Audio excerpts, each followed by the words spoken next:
여러분 안녕하십니까? 저는 이 시간에 장례를 치르는 데 있어서 가장 합리적이고 실속 있게 장례를 치르는 방법에 대해서 안내해 드리겠습니다. 저는 장례 지도사로서 15년 이상 20년째 장례 지도사를 하고 있습니다. 개별적으로 차렸어도 오랫동안 했고요. 상조회사에 소속돼서도 오랫동안 했습니다. 그러면 장례를 가장 합리적으로 실속 있게 치르는 방법을 알아보겠습니다. 여러분 혹시 상조가 왜 발생했는지, 상조가 왜 생겼는지 혹시 아십니까? 예, 상조는 장례를 가장 안정적이고 편안하게 치를 수 있도록 하고 바가지 요금을 없애고 장례의 호상 역할을 하면서 유족들이 신경 안 쓰고 편안하게 장례를 치를 수 있도록 하는 것이 상조의 근본 목적입니다. 근데 장례식장에서 상조로 장례 진행이 변천되는 과정에서 인간의 욕심에 의해서 부조리가, 상조 부조리가 생겼습니다. 그럼 이 상조 부조리에 대해서 세 가지로 나눠서 한번 알아보겠습니다. 장례의 부조리, 흐례의식과 바가지 요금. 먼저 장례식장의 부조리하고 두 번째는 선불제 상조의 부조리, 세 번째는 후불제 상조의 부조리로 나누어서 한번 말씀드리겠습니다. 장례가 발생하게 되면 대부분 사람들은 당황을 하게 되고 어떻게 해야 될지 몰라서 참 그런데 이때 장례에 대한 지식이나 정확한 정보가 부족해서 갑작스럽게 닥친 장례에 경황이 없는 유족이 고인께 잘 해드리고 장례식장에서 장례 삼당을 듣다 보면은 장례용품 선택 과정에 있어서 용품이 상중하가 있는데 이제 고인을 위해서 이제 좋은 상품을 사용하라고 유도하기 때문에 과다한 장례비가 장례식장에서 발생합니다. 두 번째는 선불제 상조의 부조리입니다. 선불제 상조는 부도가 나서 피해를 입는 경우와 그 다음 상조 상품에 가전제품을 끼워 팔아서 피해를 입는 경우가 있습니다. 이런 부조리가 발생하게 되고 세 번째는 후불제 상조의 부조리입니다. 후불제 상조는 상조 용품을 저렴하게 해준다는 그런 유혹에 의해서 장례 진행하는 중에 용품 초과가 많이 발생해서 결국은 고가 상품과 동일하게 비용이 들어가고 불편한 점이 발생하는 이런 부조리가 생겼습니다. 그러면은 이 장례 비용이 어떻게 이제 들어가는지 세 가지로 나누어서 장례 비용에 대해서 한번 알아보겠습니다. 장례 비용이 어떻게 들어가는지. 첫 번째는 장례식장 사용료. 장례식장에서 들어가는 비용이죠. 안치실, 고인을 모시는 안치실과 그 다음 입관실, 입관할 때 입관실 사용료, 빈소, 이제 손님을 적객실이라고 하는데 손님을 맞아서 조문받는 곳이 빈소입니다. 빈소 사용료. 그 다음 음식비, 조문객이 얼마나 많냐에 따라서 음식비가 달라지겠죠. 그 다음 영경사인 옆에 재단 꽃장식 비용이 이렇게 들어갑니다.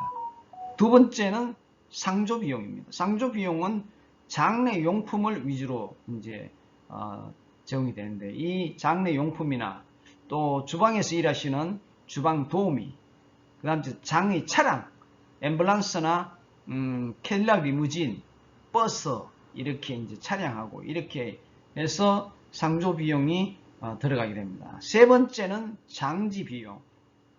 장지 비용은 낙골당을 사용하는 경우나 그다음 공원 묘지를 사용할 경우, 낙골당을 이용하는 경우 이렇게 해서 장지에서 들어가는 비용이 별도 비용입니다.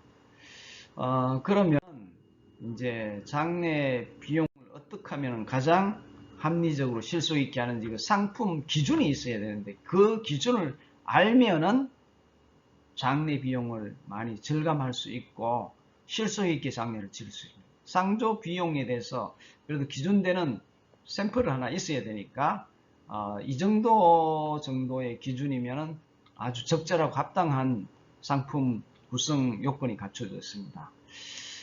상주 상품 여기는 95만원짜리 가족형이 있고 185만원짜리 가족형 상품이 2가 있고 그 다음 295만원짜리 상품이 있습니다. 자, 그러면 가족형 2를 중심으로 설명해. 가족형 1은 빈소를 차리지 않고 독거자나 조문객이 없을 경우에는 빈소, 적객실을 사용하지 않고 그냥 고임 장례만 치를 경우에는 고임만 장례 치를 경우에는 이렇게 간소하게 간편하게 하는 방법이 있습니다. 고인에게 들어가는 관이나 수의나 그 다음 이제 입관실에 들어가는 용품이나 그 다음에 이제 수시용품 이런 것들이 용품이 들어갑니다. 그래서 그런 부분 장례용품 일체가 다 들어가는 것이 95만원 상품이고 가족형 2 185만원짜리 상품을 보면은 장례 지도사가 시작부터 마무리까지 함께 하면서 여기는 장례 도우미가 2명이 들어갑니다. 그 다음 이제 관이나 수의나 모든 장례용품 일체 다 들어갑니다.